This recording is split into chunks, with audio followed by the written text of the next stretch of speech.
So I've been struggling a bit recently with my mental health. So instead of dwelling on it, I thought I'd come on here and share some tips as to how I am trying to get myself out of it and keep positive. As I know that as we get into darker and colder months, people tend to feel a lot lower. So yeah, I hope this is useful.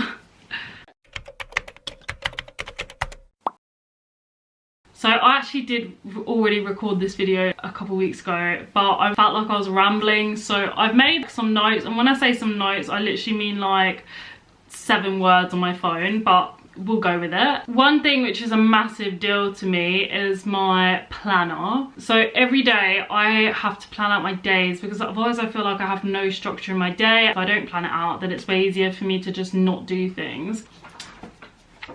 So I literally have this planner which I bought off Amazon. It's really good. Let me just show you an empty page. So like this, right, I think that's focused. So basically you can see, you can set goals for the week, 5 goals for a week, and something you're excited about, and then something that you want to try or learn something new. And then every day there's half an hour slots for each day, apart from the weekend it's just hour slots. And as someone that works from home, I find this really easy like to use. And also I'm not really a fan of online, I like online calendars for, so like I use my Google Calendar, but I prefer that for monthly sort of thing. So like I put people's birthdays in it, I put if I have any appointments and stuff like that, which then I can just convert. But for the weekly, like as I go along a week, I prefer using paper and pen basically because then at the bottoms I just add to-do lists or things that I need to do throughout the week or things that I need to remember. I don't use this planner to its full potential because that just overwhelmed me a bit. So it actually is really good. Like at the beginning it has quarterly, like 3-month overviews, and then monthly overviews. So like you can, I tried that, but I just felt it was too much for my head, and so I'm just practicing using it consistently, and then I can build in to add more. Because if I just put everything in one go, I'll just be like, what the hell? Okay, that was an alarm, but we'll roll with it. So the next thing is I have ADHD, so I struggle turning off from work and stuff like that. I also felt like when I would wake up in the mornings, I would go on my phone, you know, obviously everyone does this. they snooze their alarm, and then once they've snoozed it, they pick it up and then they go straight on it, like when the alarm goes off. And I just felt like for me, that was putting my brain in 100 miles per hour straight away, and I was just like, no, I need to start waking up a bit slower. So I'm trying reading when I wake up. So when I originally filmed this video, that was actually quite good. Like I was really enjoying it because I was introducing reading into my life anyway, so in the evenings or whenever I had time, because it was summer as well, so I had time throughout summer, and I really liked it. So my alarm would go off, then I'd read for like 10-15 minutes, and then I'd go on my phone, quickly check it, and then, you know, get up, etc. Oh, be real. Oh my god, I'm so embarrassing. I actually never had Be Real until my boyfriend's sister made me get it, and now I think I'm the realest person on Be Real. Oh, the app won't work. Sorry, we're just getting distracted right now. You know when you first go on the app, and because it's like a new app, it just doesn't work because it like just crashes. But anyway, as I was saying, I actually feel like I'm the realest person on Be Real because my hand looks massive. Anyway, I actually think I'm the realest person on Be Real because I feel like I'm the only person that always does it instantly, even if I'm just like doing something boring like watching TV. Anyway, we got distracted. Back to it. What was I even saying?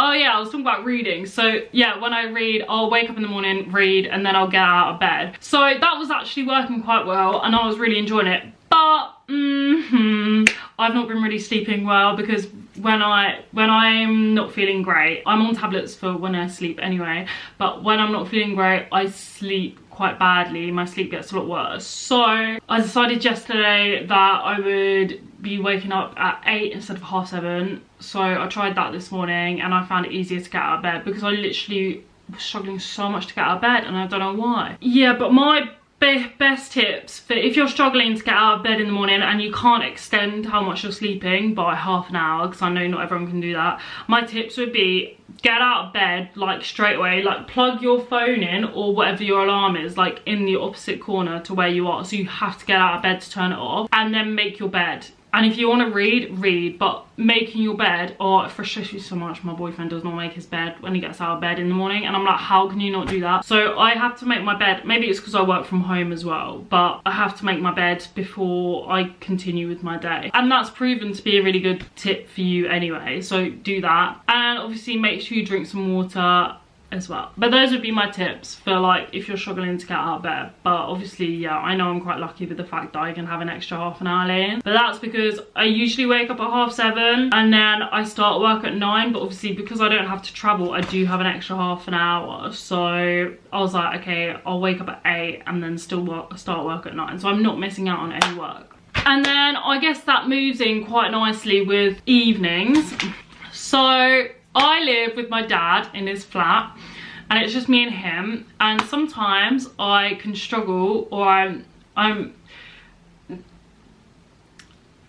basically I really struggle because I live with my dad, and a lot of the times my dad can go to his girlfriend's and stay at his girlfriend's in the evenings, which is fine. Like, I do love being alone, but you know, it can just get a bit lonely sometimes, especially when I feel like I isolate myself from everyone, so I don't really talk to my friends much.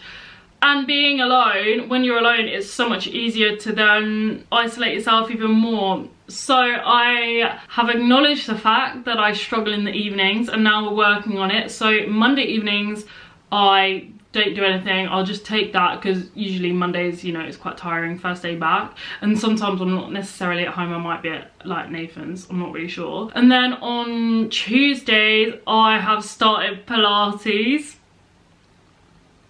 you know, because apparently it's really good for you. And when I say it's 10 steps out my door, it's literally 10 steps out my door, so I have no excuse not to go. I decided Pilates because I love working out, but in the evenings it's quite a struggle to work out, like to take myself to a class. And because the classes that I do, they're at 5:30, which is half an hour after I've finished work, so I find that that's quite hard to turn around and like be ready to go. And I'm not sure what days that's on either. I think one of the days was a Monday, and I just Monday evenings I just can't do that. That's just too much. I just need Monday evenings to just recuperate, especially because on Sundays I'm usually traveling home from Nathan's or something, so I just need the Monday evenings to just chill. So that's fine. If I have one evening a week or a couple of evenings a week by myself, that's fine. So then on the Tuesday, Pilates, which is really fun actually, and it's really good. So like last night I was struggling a lot with my tics, and I knew that when I got home I was like, okay bro, we're not gonna go panicky, because I just really calmed myself down. So I was like focusing on my breathing a lot even when I got home, and I was like, okay, it's okay to have tics and stuff like that, but I didn't want to get stressed about them. I just wanted to breathe through it and not get my heart rate up, kind of, because it was 8:30 and I was just like, this is time to calm down before bed. But it was actually quite good, because I did cry a bit. I was on FaceTime to Nathan, and I could feel that I was quite emotional, and I just cried, but it was like quite, you know, calming, if that makes sense. Like, it wasn't like I was getting like frustrated and crying and my heart rate was up. I was very relaxed, so I think it was quite healthy actually, because it got it out of my system. But yeah, I don't actually know why I was upset, but you know, sometimes we just have some built up stuff in us. Okay, another thing which I feel like I have struggled with is, so before COVID, I was quite sociable, and I started going to gigs and stuff like festivals by myself. And since COVID, I've done that 3 times. I went to one concert by myself, and then I've been to a few festivals last year by myself, one in which I met Nathan at. So, you know, shows you the good things. I met my best friends at festivals when I went by myself as well, so I need to kind of get back to that. And even like going to the theatre or anything, going to the cinema. Oh, I used to love going to the cinema by myself. Why don't I do that anymore?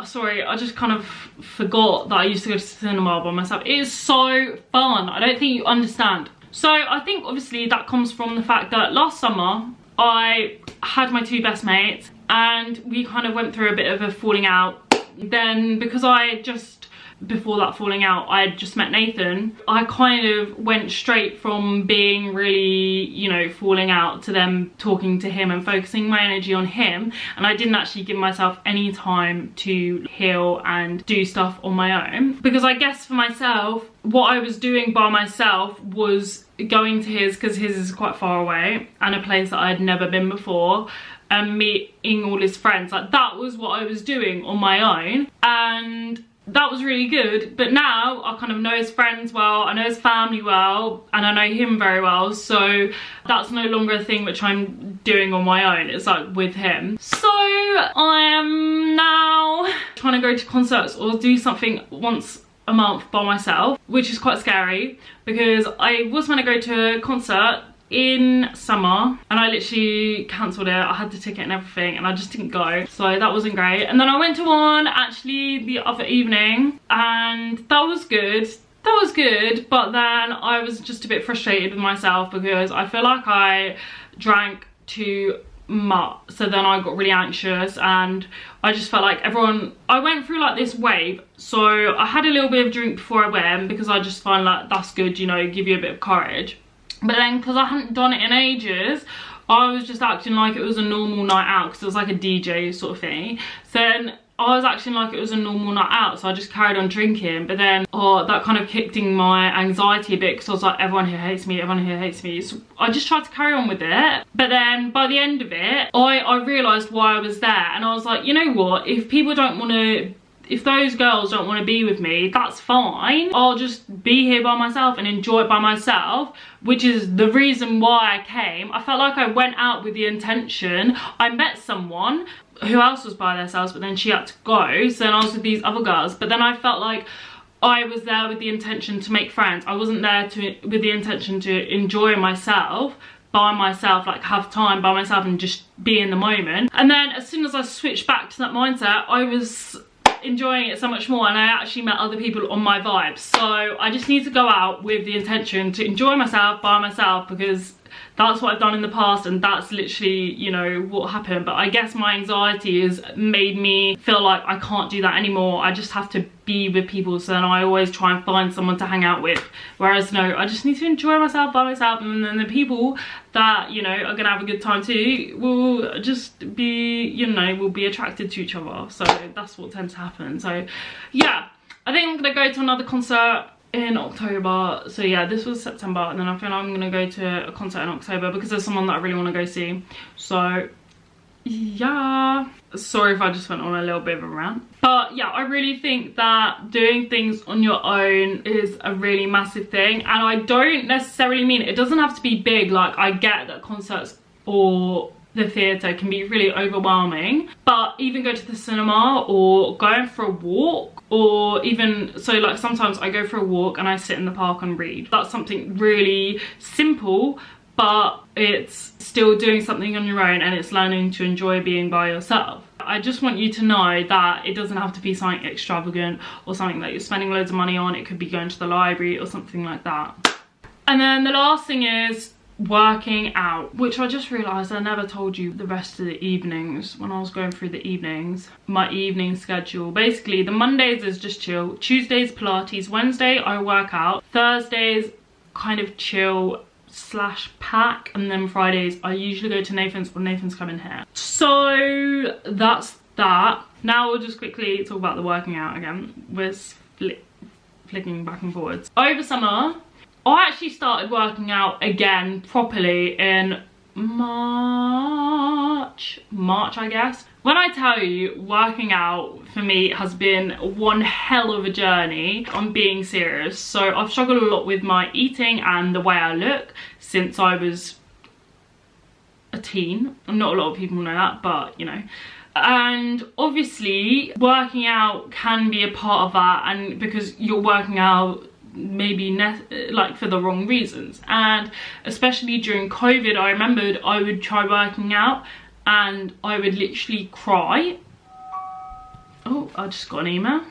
I would literally work out and I would literally cry every time I work out, and that would be within the first 10 minutes, because I knew I was beating myself up so much because I knew that I was doing it for the wrong reasons. Not because I knew that I was doing it for the wrong reasons, because I was doing it for the wrong reasons. I was beating myself so much that I just couldn't do it. My mental state just was not there, and I just cry. So I don't really know what happened. It could be, well, I know he's gonna see this, so I don't really want to big your ego up, but it could be because I actually do have an alright boyfriend, guys, and he's actually pretty good to me, and he makes me feel pretty good about myself. So it could be because that, and now I've learned to see myself in a different light. Like, I don't look at myself in the mirror and hate myself. Yeah, there's some days where I look at myself and I'm like, oh my god, I literally hate what you look like. But a lot of the time I look in the mirror and I don't want to lose weight at all. I just want to like tone up and keep fit, because I feel like my fitness is really bad. So that's the reasons why I work out now, and I love it. And then over summer I got Nathan and we've started working out together, and it's really good.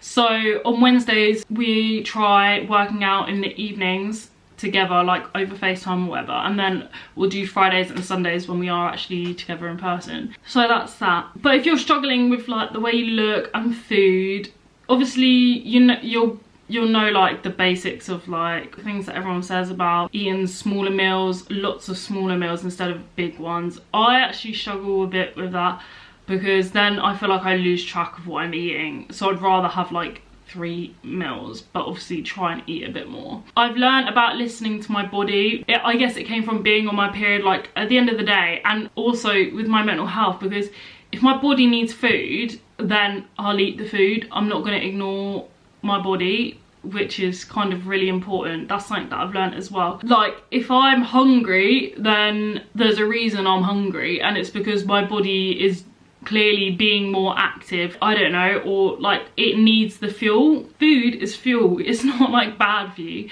And then another thing is, which I actually saw online the other day, who was it that said, maybe it was like Meghan Trainor or something like that. I saw her on a podcast. She was like about saying how if you stand and look at yourself in the mirror for 5 minutes every day, the first day you do it, you'll think of so many things that you hate about yourself. You'll really struggle to do it. But then as you go on doing it every day, then you'll start complimenting yourself and picking nice things out about yourself. So yeah, I tried doing that, not necessarily like every day, staring at myself for like 5 minutes. Oh, like naked. I forgot to say that. Staring at yourself naked, obviously in the mirror. But I don't really do it every day, but I try and do it when I can. It's just good to compliment yourself, because then even if you don't mean it, it's like fake it till you make it sort of thing. So that's my video for today. I hope it wasn't too long, and let me know if there's anything in this video that you already do, or if there's anything that like you could suggest to help me or other people. But yeah. I hope you enjoyed, and I hope it was of some use to you. Oh yeah, one other thing that I forgot to mention is trying to do half an hour or an hour a day of music.